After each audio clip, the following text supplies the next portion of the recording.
અભય થઈને નિષ્પક્ષતાથી નિરપેક્ષ રીતે વાસ્તવિકતાનો અરીસો રૂપી સચોટ માહિતી લાવતો સત્યની સાથે અભય ટાઈમ્સ।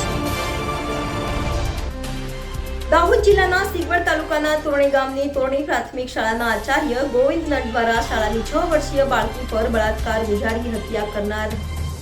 કરાઈ હોય નરાધમ આચાર્યને ફાંસી આપવામાં આવે તેવી માંગ સાથે સુરત કલેક્ટર થકી રાજ્યપાલને આવેદનપત્ર આપવામાં આવ્યું હતું।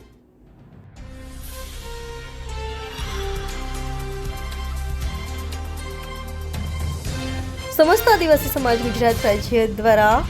સુરત કલેક્ટર થકી ગુજરાતના રાજ્યપાલને અપાયેલા આવેદનપત્રમાં જણાવાયું હતું કે દેશમાં રોજે રોજ બેન અને દીકરીઓની આબરૂ લૂંટાઈ રહી છે,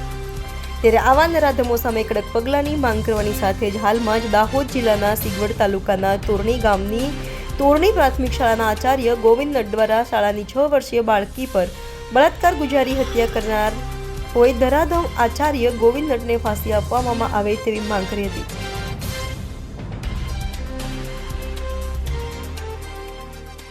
આપનો પરિચય? મારું નામ હિતેશ શંકરભાઈ મુંડવાડા, સમસ્ત આદિવાસી સમાજ સુરત શહેર યુવા પ્રમુખ, જીઆઈડીસી બિલ સમાજ સુરત શહેર।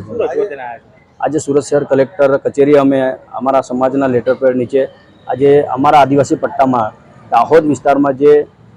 બક્ષીપંચ હિન્દુ સમાજની જે દીકરી 6 વર્ષની બાળા જે પહેલા ધોરણમાં ભણે છે એની પર બળાત્કાર કરીને જે મારી નાખવામાં આવી છે એ બાબતે કલેક્ટર ઓફિસમાં આવ્યા છે। અને જે ઘટના એવી છે કે એક માતા એની બાળાને મૂકવા માટે સ્કૂલે જાય છે, જે દાહોદની સિંગવડ તાલુકાની તોરણી ગામ છે। એ સ્કૂલની બાળા જ્યારે મૂકવા જાય ત્યારે ત્યાંનો જ પ્રિન્સિપાલ રસ્તામાં ગાડી લઈને આવે છે અને માતા પાસે ગાડી ઊભી રાખીને કહે છે કે દીકરીને મારી ફોરવ્હીલમાં મૂકી દો, હું બાળાને સ્કૂલમાં લઈ જાઉં છું। આજે એ પ્રિન્સિપાલ પર વિશ્વાસ કરીને માતા જ્યારે બાળકીને ગાડીમાં બેસાડી છે અને અમુક કિલોમીટરના અંતરે જઈને આ હેવાનિયત શિક્ષક વસખોર એ બાળા ઉપર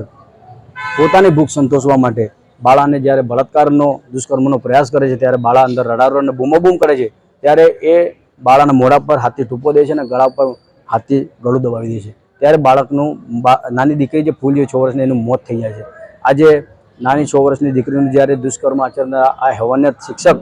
જે સોશિયલ મીડિયાના માધ્યમ થકી એમ પ્રિન્સિપાલને અમે જોયો કે દાહોદ જિલ્લાના વિશ્વ હિન્દુ પરિષદનો મુખ્ય છે અને બજરંગ દળનો નેતા છે અને RSS સાથે જોડાયેલો એક કાર્યકર્તા છે અને બીજેપી સાથે પણ સંકળાયેલા પાર્ટી સાથે સંકળાયેલો એક વ્યક્તિ છે આરોપી। ત્યારે એને બચાવવા માટે અમારા વિસ્તારના આદિવાસી પટ્ટાના MP MLA આજે 6-7 દિવસની આ ઘટના છે ત્યારે ચૂપ થઈને બેઠા છે, એનો અમે સખત વિરોધ કરીએ છીએ। જ્યારે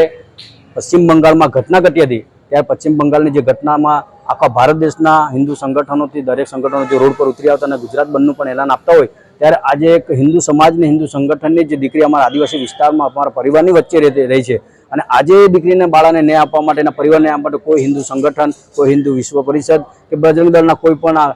સંગઠનો બહાર કેમ નથી આવતા અને ત્યાંના ગુજરાતના MP MLA આ બાબતે બોલવા કેમ તૈયાર નથી?